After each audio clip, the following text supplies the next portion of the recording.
Welcome to code for your growth YouTube channel. So మనం last 3 క్లాసెస్‌లో loops గురించి చెప్పుకున్నాం. వైల్ లూప్ గురించి చెప్పుకున్నాం. అలానే డూ వైల్ లూప్ గురించి చెప్పుకున్నాం. అలానే ఫర్ లూప్ గురించి చెప్పుకున్నాం కదా! సో ఈ రోజు క్లాస్‌లో మనం ఏం చేద్దాం అంటే కొన్ని ఎగ్జాంపుల్స్ చూద్దాం. ఓకే. సో నేనేం చేస్తా అంటే ఎగ్జాంపుల్స్ చెప్తాను. ఒక ప్రాబ్లమ్ అనేది ఒక లూప్ యూజ్ చేసి చెప్తాను. అంటే let's say while loop use చేసి చేశాననుకోండి. మీరు రిమైనింగ్ 2 లూప్స్ యూజ్ చేసి డూ వైల్ లూప్ యూజ్ చేసి, ఫర్ లూప్ యూజ్ చేసి ఆ ప్రాబ్లమ్ చేయాలి. అలానే నెక్స్ట్ ప్రాబ్లమ్ నేను ఫర్ లూప్ యూజ్ చేసి చెప్తాను. అది మీరు వైల్, డూ వైల్ యూజ్ చేసి చేయాలి. అలా. సో నేను ఏదైతే లూప్ యూజ్ చేసి చెప్తున్నానో మీరు అదర్ 2 లూప్స్ యూజ్ చేసి ఆ పర్టిక్యులర్ ప్రోగ్రామ్ అనేది చేయాలి. ఓకేనా? మనం థర్డ్ 3 ప్రాబ్లమ్స్ చెప్పుకున్నాం కదా!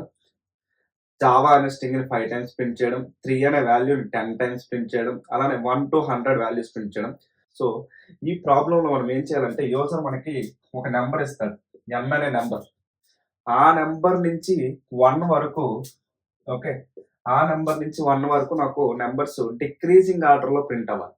అంటే యూజర్ లెట్స్ సే నాకు 7 అని ఇచ్చాడనుకోండి. సో, మనం యూజర్‌ని ఒక నంబర్ అడుగుతాము. యూజర్ నాకు 7 అని ఇచ్చాడనుకోండి. నాకు అవుట్‌పుట్ ఎలా రావాలంటే 7, 6, 5, 4, 3, 2, 1 అని రావాలి. అదే యూజర్ నాకు లెట్స్ సే 5 అని ఇచ్చాడు అనుకోండి. అవుట్‌పుట్ ఏమని రావాలి?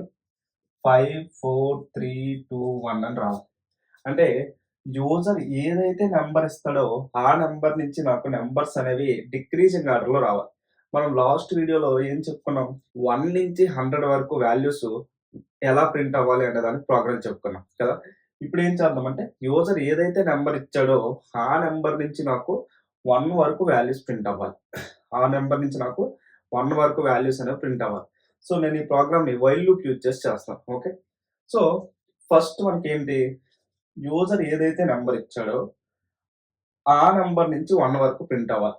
అంటే ఇక్కడ నాకు ఒక వాల్యూ అనేది ప్రింట్ అవ్వాలి. అంతేనా? ఒక వాల్యూ అనేది ప్రింట్ అవ్వాలి. ఒక వాల్యూ అనేది మల్టిపుల్ టైమ్స్ ప్రింట్ అవ్వాలి. అంటే మల్టిపుల్ టైమ్స్ ఒక పర్టిక్యులర్ టాస్క్ రిపిటీటివ్‌గా చేయాలి అంటే అక్కడ మనం యూజ్ చేయాల్సిన కాన్సెప్ట్ ఏంటి? Loops concept. కాబట్టి నేనిక్కడ వైల్ లూప్ అనేది యూజ్ చేస్తాను. ఓకే. సో మనకి ఎలా ప్రింట్ అవ్వాలి? రివర్స్ ఆర్డర్‌లో ప్రింట్ అవ్వాలి. మనం లాస్ట్ వీడియోలో ఏం చెప్పుకున్నాం? 1 నుంచి 100 వరకు ప్రింట్ అవ్వాలని చెప్పుకున్నాం. కానీ ఈ వీడియోలో ఏంటంటే యూజర్ ఏదైతే వాల్యూ ఇచ్చాడో ఆ వాల్యూ నుంచి నాకు ఓకే 1 వరకు రివర్స్ ఆర్డర్‌లో ప్రింట్ అవ్వాలి. ఓకే. కాబట్టి నేనేం చేయాలి? i అనే వాల్యూ ఏదైతే మనం వేరియబుల్ తీసుకుంటామో దాన్ని మనము యూజర్ ఇచ్చిన వాల్యూతో అసైన్ చేసుకోవాలి. అక్కడ మనం ఏం చేసాము? ఇంట్ i ఈక్వల్ టు 1 అని పెట్టి while i less than or equal to 100 system dot out dot println i అని రాసాం. i ప్లస్ ప్లస్ అని రాసాం. అంతేనా? అంటే i వాల్యూ 1 నుంచి 100 వరకు ఒక్కొక్కటి ఇంక్రిమెంట్ అవ్వాలని చెప్పాను. కానీ ఇక్కడ నాకేంటి n నుంచి 1 వరకు అంటే యూజర్ ఇచ్చిన వాల్యూ నుంచి 1 వరకు రావాలని చెప్పాను. కాబట్టి మనం ఏం రాయాలి? ఇంట్ i ఈక్వల్ టు n అంటే యూజర్ ఏదైతే వాల్యూ అంటే మనం n అనే వేరియబుల్ ఏంటి మనకి ఇంట్ n ఈక్వల్ టు యూజర్ దగ్గర నుంచి తీసుకుంటాం. ఇన్ డాట్ నెక్స్ట్ ఇంట్ అని స్కానర్ క్లాస్ యూజ్ చేసి తీసుకుంటాం మనం. మన ఈ ప్రోగ్రాము ల్యాప్‌టాప్‌లో రాసేటప్పుడు ఆ స్కానర్ క్లాస్ యూజ్ చేసి మొత్తం రాద్దాం. ఇక్కడ n అనే వేరియబుల్ డేటా ఏం చేయాలి మనం? యూజర్ దగ్గర నుంచి తీసుకోవాలి. ఓకే. సో ఇక్కడ మనకి n నుంచి 1 వరకు కావాలి కాబట్టి ఇంట్ i equal to n. n అనే వాల్యూతో నేను ఇనిషియలైజ్ చేస్తాను. ఓకే. నెక్స్ట్ ఏంటి? వైల్ లూప్ యూజ్ చేయాలి. అంతేనా? వైల్ లూప్ యూజ్ చేయాలి. ఓకే. మనకి ఒక పర్టిక్యులర్ వాల్యూ అనేది మనం ప్రింట్ చేస్తాం. ఓకే. ఈచ్ ఇటరేషన్‌లో మనం ఒక వాల్యూ ప్రింట్ చేయాలి. అంటే అది మనం రిపిటీటివ్‌గా చేస్తున్నాం కాబట్టి లూప్ యూజ్ చేసాము. కానీ ఇక్కడ నాకేంటి n నుంచి 1 వరకు రివర్స్ ఆర్డర్‌లో ప్రింట్ అవ్వాలి. ఇక్కడేంటి మనకి 1 నుంచి 100 వరకు ఇంక్రిమెంట్ ఆర్డర్‌లో ప్రింట్ అవ్వాలి కాబట్టి నేను ఇక్కడ i ప్లస్ ప్లస్ యూజ్ చేశాను. కానీ ఇక్కడ మనం ఏం యూజ్ చేయాలి? i మైనస్ మైనస్ యూజ్ చేయాలి. ఎందుకు నాకు రివర్స్ ఆర్డర్‌లో అంటే i వాల్యూ n నుంచి 1 వరకు నాకు రివర్స్ ఆర్డర్‌లో ప్రింట్ అవ్వాలి. అంతేనా?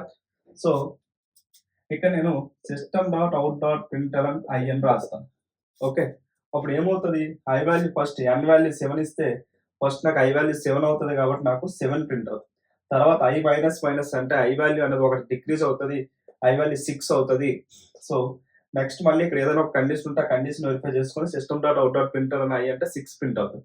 సో నాకు ఎలా ప్రింట్ అవుతుంది 7654321 అలా ప్రింట్ అవుతుంది. ఎందుకు మనకి i మైనస్ మైనస్ అని రాసాం కాబట్టి. కానీ మనం ఇక్కడ కండిషన్ ఏం రాయాలి? ఇక్కడ ఎక్కడి వరకు మనము i వాల్యూ అనేది వెరిఫై చేయాలి? 1 అయినంత వరకు వెరిఫై చేయాలి. ఇక్కడ మనకేంటి i వాల్యూ 100 అయినంత వరకు వెరిఫై చేయాలి. కాబట్టి ఇక్కడ నేను i less than or equal to 1 అని రాస్తే సరిపోద్దా? i less than or equal to 1 అని రాస్తే సరిపోద్దా? రాంగ్. ఎందుకు? ఇక్కడ మనం i less than or equal to 100 ఎందుకు రాసామంటే 1 నుంచి 100 వరకు ఇంక్రిమెంటల్ వేలో వెళ్తుంది. అంతేనా? 1 less than or equal to 100, 2 less than or equal to 100, 3 less than or equal to 100 అలా 100 less than or equal to 100 true అయింది. 101 less than or equal to 100 అనేది fail అయింది. కానీ ఇక్కడ i less than or equal to 1 అని రాస్తే first మనకి ఏంటి i value 7. Okay, i equal to n రాసాం కాబట్టి i ఈక్వల్ టు ఎంత అవుతుంది? 7 అవుతుంది. 7 less than or equal to 1 ఏమవుతుంది? కండిషన్ ఫాల్స్ అవుతుంది. అంతేనా? కాబట్టి మనం అక్కడ less than or equal to రాయకూడదు. i is greater than or equal to 1 అయినంత వరకు. అంటే i వాల్యూ 7 అవుతుంది. i అనేది greater than or equal to 1 అయినంత వరకు, అంటే 7 నుంచి 1 అయినంత వరకు 1/1 డిక్రిమెంట్ చేసుకుంటూ ప్రింట్ అవ్వాలి. ఓకే, ఫస్ట్ i వాల్యూ ఎంత అసైన్ చేసాం? n వాల్యూ ఎంత? 7. కాబట్టి 7 నుంచి 1 వరకు. ఓకే, సో ఫస్ట్ ఏమవుతుంది? సో ఇది మనకి ప్రోగ్రామ్. ఫస్ట్ ఏమవుతుంది? i వాల్యూ 7 అంతేనా? ఎందుకు? n వాల్యూ లెట్స్ యూజర్ 7 ఇచ్చాడు అనుకోండి, n అనే వేరియబుల్ ఏదైతే వాల్యూ ఉందో అది మనం i అనే వేరియబుల్ అసైన్ చేస్తాం. i వాల్యూ ఎంత అవుతుంది? ఇప్పుడు 7 అవుతుంది. సో 7 గ్రేటర్ దాన్ అది ఈక్వల్ టు 1 కండిషన్ ఏంటి? ట్రూ. కాబట్టి లోపలికి వచ్చి system dot out dot print అని i అంటే 7 ప్రింట్ అవుతుంది. నెక్స్ట్ i మైనస్ మైనస్ అంటే 7 అరేంజ్ అయ్యి 6 వస్తుంది. అంతేనా? మళ్ళీ నాకు 6 greater than or equal to 1 condition true. Okay, అదే మనం less than or equal to పెడితే అది మనకి ఫాల్స్ అయిపోద్ది. ఓకే, 7 నుంచి 1 వరకు డిక్రీజింగ్ ఆర్డర్ లో కాబట్టి మనము greater than or equal to పెట్టాలి. అదే మనకి ఇంక్రీజింగ్ ఆర్డర్ లో అయితే less than or equal to పెట్టాలి. Okay, so i value 6 greater than or equal to 1 condition true కాబట్టి system dot out dot print అని i అంటే మనకి 6 ప్రింట్ అవుతుంది. నెక్స్ట్ i మైనస్ మైనస్ అంటే 6 అరేంజ్ అయ్యి 5 వస్తుంది. మళ్ళీ మనకి కండిషన్ చెకింగ్ దగ్గరికి వెళ్ళి 5 greater than or equal to 1 condition true కాబట్టి system dot out dot print అని i అంటే 5 ప్రింట్ అవుతుంది. మళ్ళీ i మైనస్ మైనస్ అంటే i వాల్యూ 4 అవుతుంది. మళ్ళీ కండిషన్ చెకింగ్ 4 ప్రింట్ అవుతుంది. i మైనస్ మైనస్ 3 ప్రింట్ అవుతుంది. మళ్ళీ 2 ప్రింట్ అవుతుంది. 1 ప్రింట్ అవుతుంది. ఓకే, అప్పుడు i వాల్యూ ఎంత అవుతుంది? 0 అవుతుంది. 0 greater than or equal to 1 condition ఏంటి? ఫాల్స్. అంతేనా? 0 greater than or equal to 1 condition ఏంటి మనకి? ఫాల్స్. కాబట్టి ఏమవుతుందంటే 0 greater than or equal to 1 condition false కాబట్టి మనకి అప్పుడు ఏమవుతుంది? లోపలికి ఎగ్జిక్యూషన్ రాకుండా ఎగ్జిక్యూషన్ అనేది వైల్ యొక్క బయటకు వచ్చేస్తుంది. ఓకే, సో మనకు అవుట్పుట్ ఏమొచ్చింది? 7654321 అంటే యూజర్ ఏదైతే వాల్యూ n వాల్యూ ఇచ్చాడో అక్కడ నుంచి i ఈక్వల్ టు m తో ఇనిషియలైజ్ చేసాం కాబట్టి అక్కడి నుంచి 1 వరకు డిక్రిమెంటల్ వేలో ప్రింట్ అవుతుంది. ఇంక్రిమెంటల్ వేలో అయితే i ప్లస్ ప్లస్ యూజ్ చేయాలి. డిక్రిమెంటల్ వేలో అయితే i మైనస్ మైనస్ యూజ్ చేయాలి. సో మీరు ఏం చేస్తారంటే ఈ ప్రోగ్రామ్ ని డూ వైల్ ఫర్ యూజ్ చేసి చేయండి. ఓకేనా? ఓకే, నెక్స్ట్ సెకండ్ ప్రాబ్లం చూద్దాం. ఓకే, సో సేమ్ యూజర్ దగ్గర నుంచి మీరు ఒక ఇన్పుట్ తీసుకోవాలి. n అనే వాల్యూ లెట్స్ యూజర్ నాకు n అనే వాల్యూ 20 అని ఇచ్చాడు అనుకోండి. ఓకే, n అనే వాల్యూ యూజర్ నాకు 20 అని ఇచ్చాడు అనుకోండి. 1 నుంచి 20 వరకు అంటే 1 నుంచి 20 వరకు ఉన్న ఈవెన్ నెంబర్స్ అన్ని నాకు ప్రింట్ చేయాలి. అంటే అవుట్పుట్ ఏమొస్తుంది? 2 4 6 8 10 12 14 16 18 20 అంటే యూజర్ నాకు n వాల్యూ ఏదైతే ఇచ్చాడో 1 టు ఆ నంబర్ అంటే 1 నుంచి n వరకు ఉన్న ఈవెన్ నెంబర్స్ అన్ని ప్రింట్ చేయాలి. లెట్స్ నాకు n ఈక్వల్ టు 10 ఇచ్చాడు అనుకో, నాకు అవుట్పుట్ ఏమొస్తుంది? 2 4 6 8 10 అని వస్తుంది. ఓకే, అంటే జస్ట్ ఏం లేదు, 1 నుంచి n వరకు ఉన్న ఈవెన్ నెంబర్స్ అన్ని ప్రింట్ చేయాలి. ఓకే, సో దీనికి మనం ఎలా ప్రోగ్రామ్ రాయాలంటే నార్మల్గా ఈవెన్ నెంబర్స్ అంటే ఎక్కడి నుంచి స్టార్ట్ అవుతాయి? 1 నుంచి n వరకు అంటే 1 2 3 4 5 6 7 8 ఇలా ఉన్నప్పుడు 1 నుంచి n వరకు అంటే ఈవెన్ నెంబర్స్ ఎక్కడి నుంచి స్టార్ట్ అవుతాయి? 2 నుంచి స్టార్ట్ అవుతాయి. అంతేనా? 2 నుంచి స్టార్ట్ అయ్యి ఇక్కడ మనకి 2 ఇంక్రిమెంట్ అవుతూ వెళ్తాయి. అంతేనా? 2 + 2 4, 4 + 2 6, 6 + 2 8, 8 + 2 10 అలా ఇంక్రిమెంట్ అవుతూ వెళ్తాయి. అంటే 2 నుంచి స్టార్ట్ అయ్యి 2, 2, 2, 2 అలా ఇంక్రిమెంట్ అవుతూ వెళ్తాయి. కాబట్టి మనము మనము 1 నుంచి 100 వరకు ఏదైతే వాల్యూస్‌ని 1 బై 1 ప్రింట్ చేసామో, ఆ ప్రోగ్రామ్‌లోనే చిన్న చేంజెస్ చేస్తే మనకి ఈ ప్రోగ్రామ్ అనేది వచ్చేస్తది. ఓకే. సో, మనం ఆ ప్రోగ్రామ్ ఎలా రాసాము? ఐ వాల్యూ 1 అని ఇనిషియలైజ్ చేసాం. కానీ మనకి ఈవెన్ నంబర్స్ ఎక్కడి నుంచి స్టార్ట్ అవుతాయి? 2 నుంచి స్టార్ట్ అవుతాయి కాబట్టి, నేను ఐ వాల్యూ 1 తీసి 2 అని పెడతాను. అంతేనా? ఐ వాల్యూ 1 తీసి 2 అని పెడతాను.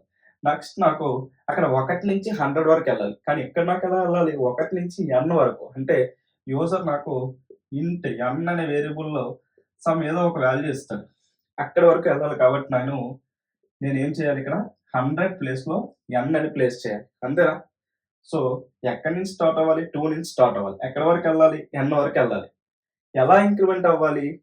ఇక్కడ నాకు 1 బై 1 ఇంక్రిమెంట్ అవ్వాలి. 1, 2, 3, 4, 5 కానీ ఇక్కడ నాకేంటి 2, 2, 2, 2 10 డేస్ ఇంక్రిమెంట్ అవ్వాలి. కాబట్టి నేను ఇక్కడ i equal to i plus 2 అని రాశాననుకోండి. i equal to i plus 2 లేకపోతే ఇంకోటి రాయొచ్చు. i ప్లస్ ఈక్వల్ టు 2 ఇది మనము అసైన్‌మెంట్ ఆపరేటర్. సో, మనం దీని గురించి అసైన్‌మెంట్ ఆపరేటర్ క్లాస్‌లో చెప్పుకున్నాం. ఓకే. ఒకసారి మీరు ఆ వీడియో చూడండి. ఓకే. అలానే రాయొచ్చు. లేకపోతే i equal to i plus 2 అంటే i వాల్యూని ప్రతిసారి 2, 2 ఇంక్రిమెంట్ చేస్తే మనకి ప్రోగ్రామ్‌కి అవుట్‌పుట్ వస్తది. ఓకే. చూడండి మనకి లెట్స్ సే n వాల్యూ 20 అనుకోండి. So, first i equal to 2 అంతేనా? 2 less than or equal to 20 condition true కాబట్టి అవుట్‌పుట్‌లో ఏమొస్తది? System dot out dot println i కాబట్టి 2 వచ్చింది. Next i equal to i plus 2 అంటే 2 ఎరేజ్ అయ్యి ఏమవుతది? 4 అవుతది. 4 less than or equal to 20 condition true. System dot out dot println i అంటే ఇక్కడ ఏమొస్తది? 4 వస్తది. Next i equal to i plus 2 అంటే 4 ఎరేజ్ అయ్యి 6 అవుతది. అంతేనా? 6 less than or equal to 20 6 print అవుతది. నెక్స్ట్ i వాల్యూ 8 అవుతది. 8 ప్రింట్ అవుతది. i ప్లస్ 2 అంటే i వాల్యూ 10 అవుతది. 10 లెస్ థాన్ ఆర్ ఈక్వల్ 20 కాబట్టి 10 ప్రింట్ అవుతది. మళ్ళీ నాకు 10 పోయి 12 అవుతది. 12 ప్రింట్ అవుతది. 14 ప్రింట్ అవుతది. 16 ప్రింట్ అవుతది. 18 ప్రింట్ అవుతది. తర్వాత 20 ప్రింట్ అవుతది. ఎప్పుడైతే i వాల్యూ 20 అయిందో 20 less than or equal 20 condition true కాబట్టి system dot out dot println i అంటే 20 ప్రింట్ అవుతది. i equal to i plus 2 అంటే 20 ఎరేజ్ అయ్యి 22 అవుతది. అంతేనా? 22 అయినప్పుడు మళ్ళీ కండిషన్ చెకింగ్‌కెళ్తే 22 is less than or equal to 20 condition అంటే ఫాల్స్. కాబట్టి మనకి ఎగ్జిక్యూషన్ అనేది outside of the loop అనేది వచ్చేస్తుంది. సో, ఈ విధంగా మనకి 2 నుంచి 20 వరకు నంబర్స్ అనేవి ప్రింట్ అవుతాయి. జస్ట్ మనం 1-100 ప్రోగ్రామ్‌కి ఏదైతే రాసామో అందులో జస్ట్ 3 చేంజెస్ చేస్తే మనకి ఈ ప్రోగ్రామ్ అనేది అయిపోయింది. అంతేనా? జస్ట్ మీరు ఏం థింక్ చేయాలంటే ఎక్కడి నుంచి స్టార్ట్ చేయాలి? ఎక్కడి వరకు వెళ్ళాలి? ఎంతెంత ఇంక్రిమెంట్ అవుతూ వెళ్ళాలి. ఓకే. ఇక నాకు 1-100కి ఏంటి 1 నుంచి స్టార్ట్ అవ్వాలి కాబట్టి i ఈక్వల్ టు 1 అని ఇనిషియలైజ్ చేసుకున్నాను. 100 వరకు వెళ్ళాలి కాబట్టి i less than or equal to 100 అని రాశాను. 1 బై 1 ఇంక్రిమెంట్ అవ్వాలి కాబట్టి i ప్లస్ ప్లస్ అని రాశాను. కానీ ఇక్కడేంటి 1 నుంచి హన్ n వరకు ఏవైతే ఈవెన్ నంబర్స్ ఉన్నాయో అవి ప్రింట్ అవ్వాలి. అంటే 2 నుంచి n వరకు +2 చేసుకుంటూ ఎళ్ళాలి. కాబట్టి i ఈక్వల్ టు 2 అని రాశాను initialization. Less than or equal to n అని రాశాను. ఎందుకంటే n వరకు ఎళ్ళాలి కాబట్టి. నెక్స్ట్ i ప్లస్ 2 ఎందుకంటే +2 అలా ఇంక్రిమెంట్ అవ్వాలి కాబట్టి మనము i equal to i plus 2 అని రాసాం. ఓకే. సో, మీరేం చేస్తారంటే ఈ ప్రోగ్రామ్‌ని డూ వైల్ ఫర్ యూజ్ చేసి చేయండి. ఓకేనా? నెక్స్ట్ ఇంకో ప్రాబ్లమ్ చూద్దాం. యూజర్ దగ్గర నుంచి మీరు 2 వాల్యూస్ తీసుకోవాలి. ఒకటి k అనే వాల్యూ, ఇంకొకటి n అనే వాల్యూ. యూజర్ దగ్గర నుంచి 2 వాల్యూస్ తీసుకోవాలి. ఒకటి k, ఒకటి n. సో, యూజర్ ఏదైతే వాల్యూ kలో ఇచ్చాడో ఆ యొక్ ఆ నంబర్ యొక్క టేబుల్‌ని మనము nth ఇటరేషన్ వరకు ప్రింట్ చేయాలి. అంటే let's say k equal to 5 అని ఇచ్చాడు. n equal to let's say 8 అని ఇచ్చాడనుకోండి. నాకు ఫిఫ్త్ టేబుల్ 8th ఇటరేషన్ వరకు అంటే అవుట్‌పుట్ నాకేం రావాలంటే 5 1s are 5, 5 2s are 10, 5 3s are 15, 5 4s are 20, 5 5s are 25, 5 6s are 30, 5 7s are 35, 5 8s are 40. ఇది నాకు అవుట్‌పుట్ అనేది రావాలి. ఇక్కడ చూడండి. మనం ఏం చేసాము? రిపిటీటివ్‌గా ఒక స్టేట్‌మెంట్ అనేది ప్రింట్ అవ్వాలి. కాకపోతే జస్ట్ అందులో ఉన్న వేరియబుల్స్ అనేవి చేంజ్ అవుతాయి. వాల్యూస్ అనేవి చేంజ్ అవుతాయి. అంటే రిపిటీటివ్‌గా అంటే మనం అక్కడ ఏం యూజ్ చేయాలి? లూప్స్ కాన్సెప్ట్ యూజ్ చేయాలి. ఓకే. అంటే ఇక్కడ యూజర్ నాకు ఏదైతే వాల్యూ కేలో ఇచ్చాడో ఆ వాల్యూ యొక్క టేబుల్ ఏ ఇటరేషన్ వరకు n అనే వేరియబుల్‌లో ఏదైతే వాల్యూ ఇచ్చాడో ఆ ఇటరేషన్ వరకు ప్రింట్ అవ్వాలి. అంతేనా? సో, మనం ఏం చేయాలి? ఎక్కడి నుంచి స్టార్ట్ అవ్వాలి? 1 నుంచి స్టార్ట్ అయ్యి n యొక్క ఇటరేషన్ వరకు ప్రింట్ అవ్వాలి. ఈ ప్రోగ్రామ్ మనము ఫర్ లూప్ యూజ్ చేసి చేద్దాం. ఓకే. ఎక్కడి నుంచి స్టార్ట్ అవ్వాలి? 1 నుంచి స్టార్ట్ అయ్యి 8th అంటే n వరకు అవ్వాలి. కాబట్టి నాకు ఫర్ ఇంట్ i equal to 1 i less than or equal to n i plus plus. ఇక్కడ చూడండి i ఈక్వల్ టు 1 అని రాశాను. ఎందుకు? 1 నుంచి స్టార్ట్ అవ్వాలి. ఎక్కడి వరకు అవ్వాలి? nth ఇటరేషన్ వరకు అవ్వాలి. కాబట్టి i less than or equal to n అని రాశాను. ఎందుకు i ప్లస్ ప్లస్ రాశాను? ఇది చూడండి. 5 1s are 5 2s are 5 3s are 5 4s are ఇలా 1 బై 1 ఇంక్రిమెంట్ అవుతూ వెళ్ళాలి. కాబట్టి నేను i ప్లస్ ప్లస్ అని రాశాను. ఓకే. సో నాకు ఇప్పుడు స్టేట్మెంట్ ఇలా ప్రింట్ అవ్వాలి. ఓకే. సో అలా ప్రింట్ అవ్వాలి అంటే మనం ఏం యూజ్ చేయాలి? system.out.printf system.out.printf నాకు ఇక్కడ 3 వాల్యూస్ ఉన్నాయి. నాకు ఆ 3 కూడా డైనమిక్ వాల్యూస్. చూడండి 5 into 1 equal to 5, 5 into 2 equal to 10, 5 into 3 equal to 15. ఈ 5 అనే వాల్యూ నాకు ఎందులో ఉంది? k అనే వేరియబుల్లో ఉంది. నెక్స్ట్ ఇక్కడ చూడండి 1 2 3 4 5 6 7 8. సో ఫస్ట్ ఇటరేషన్ లో దాని యొక్క వాల్యూ 1, సెకండ్ ఇటరేషన్ లో దాని యొక్క వాల్యూ 2, థర్డ్ ఇటరేషన్ లో దాని యొక్క వాల్యూ 3, ఫోర్త్ ఇటరేషన్ లో దాని యొక్క వాల్యూ 4. సో ఇది నాకు ఎందులో ఉంటది? i అనే వేరియబుల్లో ఉంటుంది. అంతేనా? ఫస్ట్ ఇటరేషన్ లో దాని యొక్క వాల్యూ అంతా 1, సెకండ్ ఇటరేషన్ లో i యొక్క వాల్యూ అంతా 2, థర్డ్ ఇటరేషన్ లో i యొక్క వాల్యూ అంతా 3. అలా ఈచ్ అండ్ ఎవ్రీ ఇటరేషన్ లో దాని యొక్క వాల్యూ 1 బై 1 ఇంక్రిమెంట్ అవుతుంది. కాబట్టి ఇది k అనే వేరియబుల్లో ఉంటే ఇది i అనే వేరియబుల్లో ఉంటది. నెక్స్ట్ ఇక్కడ వచ్చే వాల్యూ 5 10 15 20 ఇది ఎందులో ఉంటది? 5 1s are 5, 5 2s are 10, 5 3s are 15. అంటే k యొక్క వాల్యూని i తో మల్టిప్లై చేస్తే ఏదైతే వాల్యూ వస్తుందో అదే మనకి వాల్యూ. అంతేనా? k into i. First iteration లో k యొక్క వాల్యూ 5, i యొక్క వాల్యూ 1, 5 1s ఆర్ 5 అంటే 5 into 1 5 కాబట్టి నాకు ఇక్కడ 5 వస్తుంది. అదే సెకండ్ ఇటరేషన్ లో 5 into 2 10 కాబట్టి నాకు 10 వస్తుంది. థర్డ్ ఇటరేషన్ లో k value 5, i value 3, 5 into 3 15 కాబట్టి 5 into 3 15 కాబట్టి నాకు ఇక్కడ 15 అని వస్తుంది. సో ఈ వాల్యూ ఏంటి? k into i. సో నాకు స్టేట్మెంట్ అనేది ఇలా ప్రింట్ అవ్వాలి. కాబట్టి నేను ఏం రాయాలి? 3 డైనమిక్ వేరియబుల్స్ కాబట్టి %d into %d equal to %d. అంతేనా? చూడండి ఫస్ట్ %d లో మనం ఏం రాయాలి? k రాయాలి. సెకండ్ %d లో ఏం రాయాలి మనం? i రాయాలి. థర్డ్ %d లో మనం ఏం రాయాలి? k into i. కాబట్టి నేను ఇక్కడ k into i అని రాస్తాను. అంతే అయిపోయింది ప్రోగ్రామ్. అంతకుమించి ఇంకేం లేదు. మనకి 1 నుంచి n వరకు ఎక్కడి నుంచి రావాలి? i వాల్యూ 1 నుంచి n వరకు. 1 నుంచి n అంతా 8 వరకు 1 బై 1 ఇంక్రిమెంట్ చేసుకుంటూ వెళ్ళి మనము ఈ టేబుల్ అనేది ప్రింట్ చేయాలి. ఆ టేబుల్లో మీరు కరెక్ట్‌గా చూసి 3 డైనమిక్ వాల్యూస్ ఉన్నాయి కాబట్టి నేను 3 ప్లేస్ హోల్డర్స్ అనేవి యూజ్ చేశాను. సో ఈచ్ ప్లేస్ హోల్డర్‌కి ఏ వేరియబుల్ ప్రింట్ చేయాలి అనేది మీరు కరెక్ట్‌గా చూస్తే తెలిసిపోతుంది. ఫస్ట్ ప్లేస్ హోల్డర్ k అనేది యూజ్ చేయాలి. ఎందుకు? మనకి k యొక్క వాల్యూ ఒక టేబుల్ ప్రింట్ చేయాలి. సెకండ్ వాల్యూకి మనం i యూజ్ చేయాలి. ఎందుకు? 1 2 3 4 1 బై 1 ఇంక్రిమెంట్ అవుతుంది కాబట్టి. థర్డ్ వాల్యూకి మనం ఏం యూజ్ చేయాలి? k into i. అది యాక్చువల్ వాల్యూ కాబట్టి మనము k ఇంటూ i అని ప్రింట్ చేయాలి. చూడండి అవుట్పుట్ చూడండి. ఫస్ట్ i వాల్యూ ఎంత? 1. సో ఇక్కడ నాకు ఏమని ప్రింట్ అవుతుంది? %d ప్లేస్ లో k వాల్యూ ఎంత? నాకు 5 కాబట్టి %d ప్లేస్ లో 5 తర్వాత ఇంటూ ఉంది. తర్వాత %d ప్లేస్ లో i వాల్యూ ఎంత? 1 తర్వాత ఈక్వల్ టు ఉంది. తర్వాత %d ప్లేస్ లో k into i. k value 5 into 1 అంటే మనకి ఎంత? 5 కాబట్టి 5 అని ప్రింట్ అవుతుంది. Next execution i plus plus అంటే i వాల్యూ ఇప్పుడు 1 నుంచి 2 అవుతుంది. అంతేనా? మళ్ళీ ఇక్కడ %d ప్లస్ లో 5 ఇంటూ %d ప్లస్ లో i వాల్యూ ఎంత? ఇప్పుడు 2 equal to k into i అంటే 5 ఇంటూ 2 ఎంత మనకి? 10 కాబట్టి 10 ప్రింట్ అవుతుంది. సో ఈ విధంగా మనకి 5 ఇంటూ 8 ఈక్వల్ టు 40 వరకు ప్రింట్ అవుతుంది. తర్వాత i ప్లస్ ప్లస్ అంటే i వాల్యూ 8 నుంచి 9 అవుతుంది. 9 less than or equal to 8 condition false. కాబట్టి ఎగ్జిక్యూషన్ అనేది బయటకు వచ్చేస్తుంది. సో ఈ విధంగా మనకి కే అనే వేరియబుల్ ఏదైతే వాల్యూ ఉందో ఆ వాల్యూ యొక్క టేబుల్ nth ఇటరేషన్ వరకు ప్రింట్ అవుతుంది. ఓకే. సో మీరు జస్ట్ ఒకసారి మీకు అర్థం కాకపోతే వీడియోని మళ్ళీ రివైజ్ చేయండి, మీకు అర్థమవుతుంది. ఓకేనా. నేను ఇది ఫర్ లూప్ యూజ్ చేసి రాశాను కాబట్టి మీరు ఏం చేస్తారంటే వైల్ డూ వైల్ యూజ్ చేసి రాయండి. ఓకే. అలానే ఈ ప్రోగ్రామ్స్ని ల్యాప్టాప్లో ప్రాక్టీస్ చేయండి. ఓకే. ప్రాక్టీస్ చేసి అవుట్పుట్ అనేది వెరిఫై చేయండి. వెరిఫై చేస్తే మీకు క్లియర్గా అర్థమవుతుంది. ఓకేనా. గైస్ మీకు మన వే ఆఫ్ ఎక్స్ప్లెనేషన్ నచ్చితే వీడియోని లైక్ చేసి, కామెంట్ చేసి, షేర్ చేయండి. అలానే మీ ఫ్రెండ్స్ అందరికీ ఈ ప్లేలిస్ట్ అనేది షేర్ చేయండి. ఓకేనా. Thank you so much guys.